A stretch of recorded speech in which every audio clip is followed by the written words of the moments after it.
বিসমিল্লাহির রহমানির রহিম। মাননীয় প্রধানমন্ত্রী, আপনার গৃহীত বেশ কিছু কর্মসূচি ইতিমধ্যে বাস্তবায়ন শুরু হয়েছে। বৃক্ষরোপণ, নদী, খাল, বিল, হাওর খনন, ফ্যামিলি কার্ড, কৃষি কার্ড, স্বাস্থ্য কার্ড, আলেম ওলামাদের ভাতা, সম্মানী ভাতা এবং কর্মসংস্থানের যে প্রকল্প গ্রহণ করা হয়েছে তা সবাই, পক্ষ বিপক্ষ সবাই এটা প্রশংসা করছে, মানুষ উপকৃত হচ্ছে। আমার একটা প্রশ্ন মাননীয় প্রধানমন্ত্রী, গত জুলাই বিপ্লবে আপনার প্রত্যক্ষ নির্দেশে আমরা বাংলাদেশের এই ভাগ্যহত শ্রমিক শ্রেণীকে এই লড়াইয়ে অংশগ্রহণ করার জন্য আমরা উদ্বুদ্ধ করেছিলাম। তারা সবচেয়ে বেশি ত্যাগ স্বীকার করেছিল এই লড়াইয়ে এবং জীবনও দিয়েছিল বেশি সরকারের হিসাব অনুযায়ী, এবং বিদেশ থেকে সবচেয়ে বেশি রেমিটেন্স আনে বাংলাদেশে বিবিএসের সরকারের হিসাব অনুযায়ী 7,35,00,000 এই ভাগ্যহত শ্রমিক শ্রেণী, যারা 1979 সালে প্রেসিডেন্ট জিয়াকে অকুণ্ঠ সমর্থন দিয়েছিলেন, 91 সালে বেগম খালেদা জিয়াকে সমর্থন দিয়েছেন। 2026 সাল এই শ্রমিক শ্রেণীর দিবস, আগত মে দিবস, এই দিবস উপলক্ষে আপনার অংশগ্রহণ এবং এই শ্রমিক শ্রেণীকে আপনার সাহায্য সহযোগিতার এবং আপনার সহযোগিতার বন্ধনে আবদ্ধ করবেন এই প্রত্যাশা করি। শ্রমিক এবং কর্মচারীদের জন্য আপনার কাছে সহযোগিতা চাই। আমার কথা শেষ করছি। খোদা হাফেজ। মাননীয় প্রধানমন্ত্রী। ধন্যবাদ মাননীয় স্পিকার, ধন্যবাদ মাননীয় সংসদ সদস্য আপনার সম্পূরক প্রশ্নের জন্য। মাননীয় সংসদ সদস্য, আপনি যে প্রশ্নটি করেছেন শ্রমিক শ্রেণীকে লক্ষ্য করে বা উদ্দেশ্য করে, আপনি যদি মাননীয় স্পিকার আপনি যদি খেয়াল করে থাকেন তাহলে দেখবেন যে বিগত নির্বাচনের সময় বাংলাদেশ জাতীয়তাবাদী দল যেই ম্যানিফেস্টো বা যেই প্রতিশ্রুতিগুলি বাংলাদেশের মানুষের সামনে উপস্থাপন করেছিল, সেই প্রতিশ্রুতিগুলোর মধ্যে প্রত্যেকটি শ্রেণীর জন্য আমরা কিছু না কিছু বিষয়বস্তু রেখেছি। এবং তারপর আরও সংক্ষিপ্তভাবে যদি সমগ্র আমাদের ম্যানিফেস্টোটি আমরা ভালো করে লক্ষ্য করি, তাহলে আমরা দেখব খেটে খাওয়া মানুষ বলতে যেই মানুষগুলোকে বোঝায়, সেটি শ্রমিক হোক, কৃষক হোক, দিনমজুর হোক, খেটে খাওয়া বিভিন্ন শ্রেণী পেশার মানুষ হোক, প্রত্যেকের জন্য আমরা কিছু না কিছু রেখেছি। আমরা কৃষকদের জন্য, একটু আগেই আমি বলেছি, আমরা কৃষকদেরকে সহযোগিতা করার জন্য কৃষক কার্ড আমরা ইন্ট্রোডিউস করেছি। আমরা একইভাবে এই দেশের মহিলাদেরকে, এই দেশের নারী সমাজকে আমরা এম্পাওয়ার করার জন্য আমরা প্রান্তিক পর্যায়ের পরিবার যেগুলো আছে, সেই পরিবারগুলো যে নারী প্রধান আছে, তাদেরকে ফ্যামিলি কার্ড দেওয়ার প্রক্রিয়া এরই ভিতরে আমরা শুরু করেছি, তাদেরকে স্বাবলম্বী করার জন্য অর্থনৈতিকভাবে। মাননীয় স্পিকার, একটু আগেই খাল খননের কথা শুরু হয়েছে। এই খাল খনন শুধু যে কৃষকদেরকে উপকৃত করবে তাই নয়। এই খাল খনন গ্রামে বাস করা মানুষ, গঞ্জে বাস করা মানুষ, শহরে বাস করা মানুষ, বিশেষ করে খেটে খাওয়া মানুষ, সাধারণ মানুষ বলতে আমরা যাদেরকে বুঝি, প্রত্যেক শ্রেণী পেশার মানুষ কোনো রকমভাবে উপকৃত হবে, নারী হোক পুরুষ হোক, এই খাল খননের মাধ্যমে। মাননীয় স্পিকার, এই সংসদে আমরা উপস্থাপন করেছি যে আমাদের বাংলাদেশ জাতীয়তাবাদী দলের ইলেকশনের আগে, নির্বাচনের আগে প্রতিশ্রুতি ছিল আমরা দেশে 5 বছরে ইনশাল্লাহ 25 কোটি বৃক্ষ রোপণ করব। এবং এই বৃক্ষরোপণেও বিভিন্নভাবে সমাজের খেটে খাওয়া বিভিন্ন মানুষ বিভিন্নভাবে উপকৃত হবে, সেটি শ্রমিক হোক, সেটি নারী হোক, সেটি আর যে কোনো ধরনের মানুষ হোক না কেন, খেটে খাওয়া মানুষ।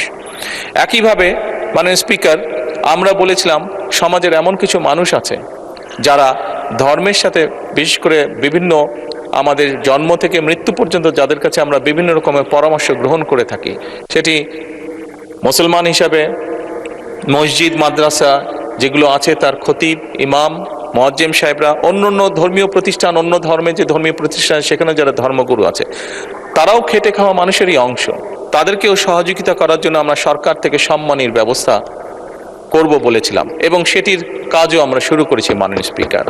একই সাথে মাননীয় স্পিকার, আমরা বলেছিলাম যে আমরা দেশে পেশাদার খেলোয়াড় তৈরি করতে চাই। এই যে পেশাদার খেলোয়াড়, মাননীয় স্পিকার, এই পেশাদার খেলোয়াড় যারা হতে চাইছে, এই মানুষগুলো কিন্তু খেটে খাওয়া মানুষ যে পরিবারগুলো আছে তাদেরই পরিবারের কোনো সদস্য। কাজেই তারা যাতে খেটে খাওয়া পরিবারের সদস্য, মানুষের পরিবারের সদস্য হলেও তারা যাতে তাদের যেই প্রফেশনটা সেটাতে যাতে তারা সঠিকভাবে গড়ে তুলতে পারে সেজন্য তাদেরকে আমরা সহযোগিতা করতে চেয়েছি এবং সেই কাজটিও আমরা শুরু করেছি মাননীয় স্পিকার। সেই জন্যই মাননীয় সংসদ সদস্যের প্রশ্নের উত্তর আমি বলবো, বাংলাদেশ জাতীয়তাবাদী দল, যে দলটিকে বিগত নির্বাচনে এই দেশের মানুষ বিপুল ভোট দিয়ে জয়যুক্ত করেছে দেশকে পরিচালনা করার জন্য, এই দলের কমিটমেন্ট হচ্ছে এই দেশের মানুষের প্রতি মাননীয় স্পিকার। এই দলের কমিটমেন্ট হচ্ছে এই বাংলাদেশের প্রতি মাননীয় স্পিকার। এবং সেজন্যই আমাদের যে ম্যানিফেস্টো ছিল সেখানে যেরকম আমরা শিল্প যারা আছেন তাদের জন্য যেরকম পলিসি গ্রহণ করেছি, একইভাবে খেটে খাওয়া মানুষ, বিভিন্ন শ্রেণী পেশার মানুষ যারা ওয়ার্কিং ক্লাস বা খেটে খাওয়া মানুষ, তারা কিভাবে ধীরে ধীরে তাদের জীবনযাত্রা মান উন্নয়ন করতে পারে সেজন্য আমরা বিভিন্ন রকম পলিসি গ্রহণ করেছি, আমরা বিভিন্ন রকম প্রতিশ্রুতি দিয়েছি এবং মাননীয় স্পিকার সেই প্রতিশ্রুতিগুলো বাস্তবায়নের কাজও আমরা শুরু করে দিয়েছি মাননীয় স্পিকার। ধন্যবাদ মাননীয় স্পিকার। যেখানে এই বিষয়গুলো প্রথমে সূত্রপাত হয়েছিল বিশেষ কমিটিতে, সকল বিষয় বিস্তারিত আলোচনা হয়েছে এবং সেখানকার সিদ্ধান্ত অনুযায়ী পরবর্তীতে সংসদে বিল আকারে একের পর এক অধ্যাদেশগুলো এসেছে এবং সেই অনুযায়ী তারা এগুলোর ব্যাপারে ডিসিশন নিয়েছে। এক্ষেত্রে একটা জিনিস বলে রাখি, এই বিশেষ কমিটির ওনারা রিপোর্ট বের করেছে, কিন্তু এই রিপোর্টে আমরা দেখছি না যেখানে এই বিশেষ কমিটির বৈঠকে শুধু আমরা নয়, সরকার দলীয় কিছু সংসদ সদস্য ডিসেন্ট দিয়েছিলেন, নোট অফ ডিসেন্ট দিয়েছিলেন, বিশেষ করে হিউম্যান রাইটস কমিশনের বিষয়ে এবং মানবাধিকার যে কমিশন অধ্যাদেশটা আছে সেটার বিষয়ে এবং এই হাইকোর্টের যে সুপ্রিম কোর্টের যে সচিবালয় আছে সেটার ব্যাপারে আমরা দেখেছিলাম কিছু কিছু সরকার দলীয় সদস্য তারা অত্যন্ত শক্তভাবে জোরালোভাবে তাদের কথাগুলো বলেছে, কিন্তু এখানে তাদের সকল বিষয়গুলোকে এড়িয়ে যাওয়া হয়েছে। এই নোটে, এই রিপোর্টে সেগুলোকে ইনকর্পোরেট করা হয়নি। এর মাধ্যমে আমরা মনে করি সংসদ সদস্য যারা এটার বিষয়ে নোট অফ ডিসেন্ট দিয়েছিলেন তাদেরকে হয়তো জোর করে নোট অফ ডিসেন্ট করানো হয়েছে। এটাও মানবাধিকার এবং গণতন্ত্রের যে সুস্থ চর্চা আমরা চাচ্ছি, 70 অনুচ্ছেদ তারা বলছেন কয়েকটি বিষয় ছাড়া 70 অনুচ্ছেদের অন্য বিষয়গুলোকে উঠিয়ে দিবেন, এটার খেলাফ। তাদের যেই নির্বাচনী ইশতেহার আছে সেখানে কিন্তু পরিষ্কার বলেছেন সংসদ সদস্যদেরকে ফ্রিলি কথা বলতে দিবেন, সেটার খেলাফ। অথবা এই সত্যের অপলাপ করে এই রিপোর্টে তাদের বক্তব্যগুলোকে অন্তর্ভুক্ত করা হয়নি। এই রিপোর্টে বলা হয়েছে 98টি বিল, এই বিলগুলাকে যেভাবে হুবহু আছে সেভাবে অধ্যাদেশগুলো আছে সেগুলাকে ওনারা পাশ করবেন। এক্ষেত্রে আমাদের 5টা বিষয়ে নোট অফ ডিসেন্ট ছিল। এই 5টা বিষয়ে 4টি হলো আপনার স্থানীয় সরকার যেই বিলগুলা রয়েছে, যেখানে স্থানীয় সরকারের যে প্রশাসনগুলো রয়েছে সেখানে অনির্বাচিত মেয়র, অনির্বাচিত উপজেলা চেয়ারম্যান, ইউনিয়ন পরিষদের চেয়ারম্যান এবং এই স্থানীয় সরকারের যে অন্যান্য পদগুলো আছে সেখানে তাদেরকে বসানোর ক্ষেত্রে, প্রশাসক বসানোর ক্ষেত্রে, এক্ষেত্রে আমাদের বক্তব্য পরিষ্কার ছিল। আপনারা সংবিধানের দোহাই বারবার দিচ্ছেন, সেক্ষেত্রে সংবিধানের 59 অনুচ্ছেদকে লঙ্ঘন করে এবং 93 অনুচ্ছেদে পরিষ্কার বলা হয়েছে সংবিধানের বিপরীত কোনো যদি অধ্যাদেশ আসে সেই অধ্যাদেশ জারি করার ক্ষমতা রাষ্ট্রপতির থাকবে না। রাষ্ট্রপতির এখতিয়ার নিয়ে রাষ্ট্রপতি কি পারেন তাকে দিয়ে পারানো হয়েছে। এ বিষয়ে মাননীয় স্বরাষ্ট্রমন্ত্রী অনেক কথা বলেছিলেন, সেইগুলা সত্ত্বেও তারা কিভাবে দ্বিচারিতা করে সংবিধানকে ডিফাই করে, সংবিধানের 2টি অনুচ্ছেদকে ডিফাই করে তারা এই অধ্যাদেশগুলোকে আইন হিসেবে জারি করলেন। এই বিষয়ে আমরা প্রশ্ন তুলেছি এবং আমাদের যে প্রথম ওয়াকআউটটা ছিল সেই ওয়াকআউটের মূল বিষয়বস্তু ছিল এই অধ্যাদেশগুলো পাশ করা। আমরা সেখানে বলেছিলাম পরিষ্কারভাবে এগুলা সংবিধান বিরোধী। এক্ষেত্রে সংবিধানকে লঙ্ঘন করে জাতির যে আশা আকাঙ্ক্ষা যে প্রত্যেকটা স্তরে নির্বাচিত প্রতিনিধি থাকবে স্থানীয় সরকারের, সেই আশা আকাঙ্ক্ষাকে পদদলিত করে আপনারা এই অধ্যাদেশটিকে আইনে রূপান্তর করছেন। এটার আমরা অংশীদার হতে চাই না, দায় নিতে চাই না। বিরোধী দলীয় নেতা এই কথা বলে সেদিন সংসদ থেকে ওয়াকআউট করেছিলেন। সাংবাদিক বন্ধুগণ, আপনাদের মাধ্যমে জাতির কাছে প্রশ্ন, এটা কি খুব অযৌক্তিক ছিল? দ্বিতীয় যেই পর্যায়টা যেটা আলোচনা করতে চাই সেটা হলো সংসদে কিভাবে আলাপ আলোচনা হবে সে বিষয়েও একটি এগ্রিমেন্ট হয়েছিল। খাদ্য উপদেষ্টা কমিটির যে মিটিং হয়েছিল সেখানে সম্মানিত বিরোধী দলের নেতা ছিলেন, সম্মানিত সংসদীয় দলের নেতা ছিলেন, স্পিকারের নেতৃত্বে সেই বৈঠকটি হয়েছে। আমরা আইনজীবী হিসাবে পরামর্শ দিয়েছিলাম সংবিধানের 93 অনুচ্ছেদ অনুযায়ী যে বিষয়গুলো ল্যাপস করা হবে সেই বিষয়গুলো সরকার দলীয় মন্ত্রী তারা এই বিষয়গুলোকে সংসদে উত্থাপিত নাও করতে পারেন, এই অপশনটা রয়েছে। তার পরিপ্রেক্ষিতে মাননীয় স্পিকারের কাছে সম্মানিত বিরোধী দলের নেতা এই বিষয়টি উত্থাপন করেছিলেন। আমাদের নোট অফ ডিসেন্ট এমন অনেকগুলা বিষয়ে দেওয়া হয়েছে যেগুলাকে ল্যাপস করার কথা বলা হচ্ছে। আমাদের দাবি এই সকল বিষয়গুলো আপনারা ল্যাপস করেন, আপনারা সংখ্যাগরিষ্ঠ আপনাদের আছে, ব্রুট মেজরিটি আছে, আপনাদের সংখ্যাগরিষ্ঠতার জন্য আপনারা যা ইচ্ছা তাই করতে পারেন, কিন্তু আমাদেরকে অ্যাটলিস্ট জনগণের যে কথাগুলো আছে, আমাদের যে নোট অফ ডিসেন্ট আছে, এইগুলো তুলে ধরার সুযোগ দিবেন। সেই পরিপ্রেক্ষিতে মাননীয় স্পিকার জনাব আমাদের সংসদীয় দলের নেতাকে আশ্বস্ত করেছিলেন দরকার হলে রাত 12টা পর্যন্ত সংসদ চালানো হবে, তারপরে প্রত্যেকটা বিষয় নিয়ে আলোচনা করা হবে। এরপরে যখন আলোচনা শুরু হলো, এখানে সংবিধানের কার্যপ্রণালী বিধি যেটা রয়েছে সংসদ চালানোর, তার দুইটা ধারা রয়েছে, 77 এবং 78। 77 হলো ফার্স্ট রিডিং এর ব্যাপারে, আর 78 হলো সেকেন্ড রিডিং এর ব্যাপারে। আমরা দেখলাম ফার্স্ট রিডিং এর ব্যাপারে যেটা বলা হয়েছে, এক্ষেত্রে বিল উত্থাপনের সময় যখন অনুমতি প্রার্থনা করা হয়, তখন কারো যদি আপত্তি থাকে তাকে 2 মিনিট স্পিকার সুযোগ দেন এই আপত্তিটা তুলে ধরার জন্য। আর 78 বিধিতে সেক্ষেত্রে এই বিলের উপরে বিস্তারিত নীতি নির্ধারণে আলোচনা হয়, ডিবেট হয়। এক্ষেত্রে যারা পার্টিসিপেট করেন তাদেরকে একটু বেশি সময় দেওয়া হয়। আমরা শুরুতে দেখলাম যখন মানবাধিকার কমিশনের অধ্যাদেশটা নিয়ে আলোচনা শুরু হলো, তখন স্পিকার আমাদের যে কলিগ রয়েছেন হাসনাত আব্দুল্লাহ, তাকে মাত্র 2 মিনিট সময় দিলেন। সেক্ষেত্রে আমরা দাঁড়িয়ে প্রতিবাদ করি। মাননীয় বিরোধী দলের নেতা বলেন যে আমাদেরকে বলা হয়েছিল পর্যাপ্ত সময় দেওয়া হবে, যেখানে সংসদ সরকারি দলীয় সদস্যগণ ঘন্টার পর ঘন্টা সময় পাচ্ছেন তাদের পজিশনটাকে জাস্টিফাই করার জন্য, আমাদেরকে মাত্র যদি 2 মিনিট সময় দেওয়া হয়, এর বেশি সময় দেওয়া না হয়, তাহলে আমাদের পজিশনটাকে জাস্টিফাই করা, জনগণের কথা তুলে ধরা এটা সম্ভব হবে না। তার পরিপ্রেক্ষিতে আমরা দেখেছি আমাদের পরবর্তীতে যারা বিভিন্ন বিষয়ে আপত্তি উত্থাপন করেছেন 10 মিনিট করে সময় দিয়েছেন।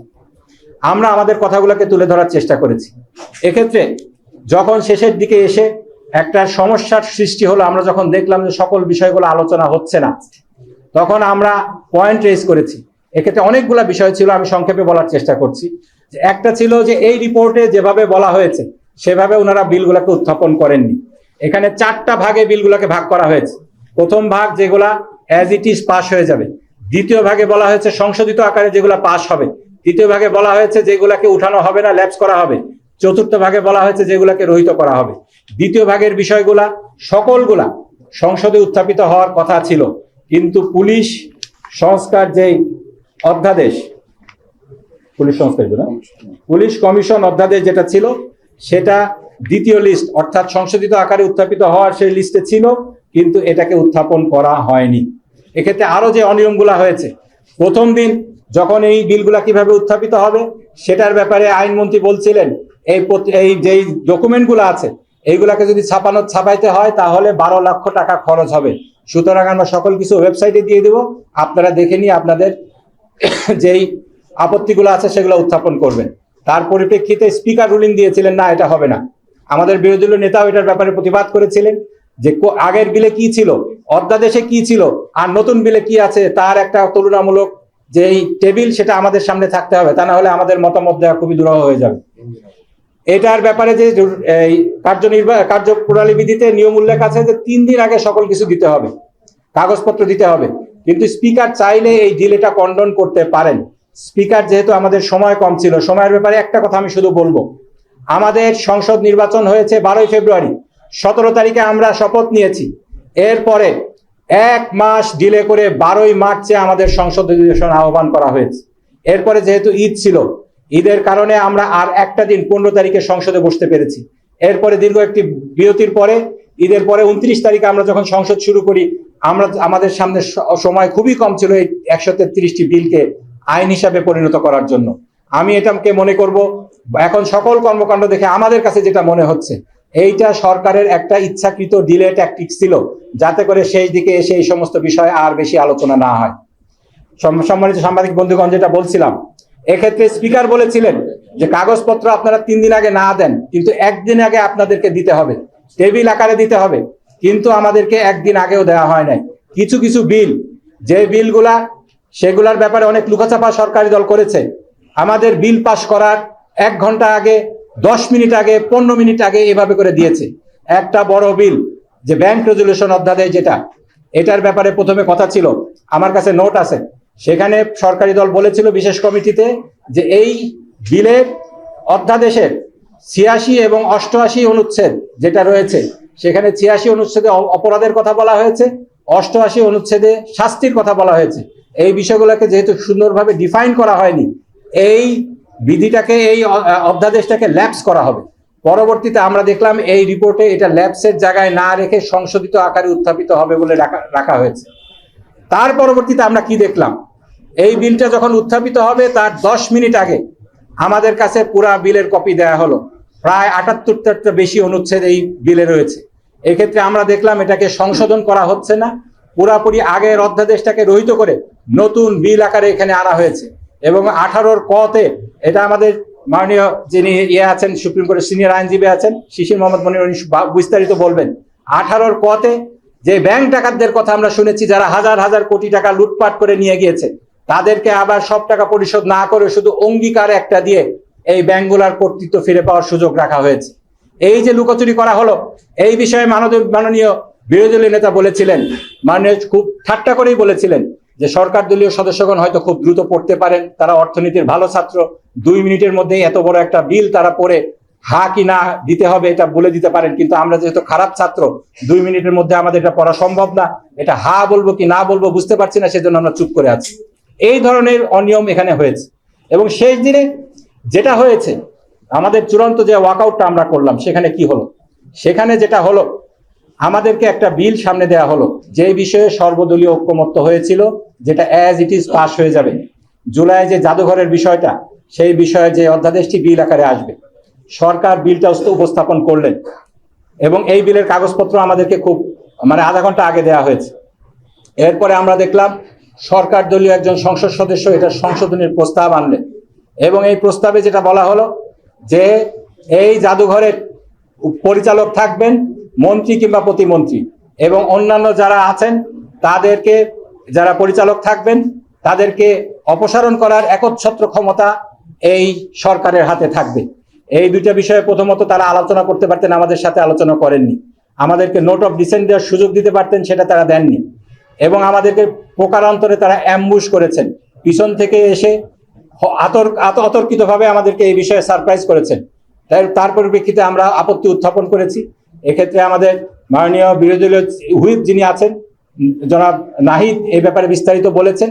আমাদের কথার কর্ণপাত না করে যে বিরোধী সরকার দলীয় সদস্য এই সংশোধনীটা এনেছেন, 3-4 জন মন্ত্রী এটার জাস্টিফিকেশন দিয়ে বুঝাই গিয়েছে এই বিষয়ে তারা আগে থেকে আলাপ আলোচনা করে এনে বলছেন, কিন্তু তারপরেও তারা বলছেন এই বিষয়টা হঠাৎ করে এসেছে, আমরা জানি না। হঠাৎ করে এসে থাকলে হঠাৎ করে আপনারা কিভাবে সবাই একমত হয়ে গেলেন? 3-4 জন মন্ত্রীর কাছে হঠাৎ করে মনে হলো এটা খুব যুক্তিপূর্ণ সংশোধনী আনা হয়েছে, এটা তো হতে পারে না। আপনারা এটাকে পাশ করালে, এই পাশ করানোর পরিপ্রেক্ষিতে আমরা চূড়ান্তভাবে ওয়াকআউট করি। আমাদের এর মধ্যে আমরা বুঝে গিয়েছিলাম যে আমাদের কোনো কথাই শোনা হবে না, আমাদের কোনো কথাই বলতে দেওয়া হবে না। এবং বিরোধী দলের নেতা সেখানে পরিষ্কারভাবে বলেছিলেন, আজকে 91টা বিল আপনারা পাশ করলেন, যে বিলগুলোকে ল্যাপস করছেন সেই ব্যাপারে আপনি মাননীয় স্পিকার কথা দিয়েছিলেন রাত 12টা পর্যন্ত হলেও আলোচনা, সংসদ চালু রেখে আলোচনা করা হবে। আলোচনাটা কেন করলেন না? এই আলোচনা বিষয়টা কোথায় চলে গেল, যে বিষয়ে আমাদের ঐক্যমত্য হয়েছিল? তার পরিপ্রেক্ষিতে আইনমন্ত্রী যেটা বললেন যে পরবর্তীতে বিল আকারে এগুলো উত্থাপন করা হবে, যেটার সময় আমাদেরকে আলোচনার সুযোগ দেওয়া হবে। যেহেতু তারা এই বিলগুলা পাশ করার সময় কিংবা ল্যাপস করার সময় তাদের যে কথাগুলোকে তারা ভায়োলেট করেছে, সেজন্য আমরা প্রতিবাদ স্বরূপ আমরা ওয়াকআউট করেছি, আমাদের কথাগুলোকে পরবর্তীতে সাংবাদিক সম্মেলনের মাধ্যমে বলার চেষ্টা করেছি।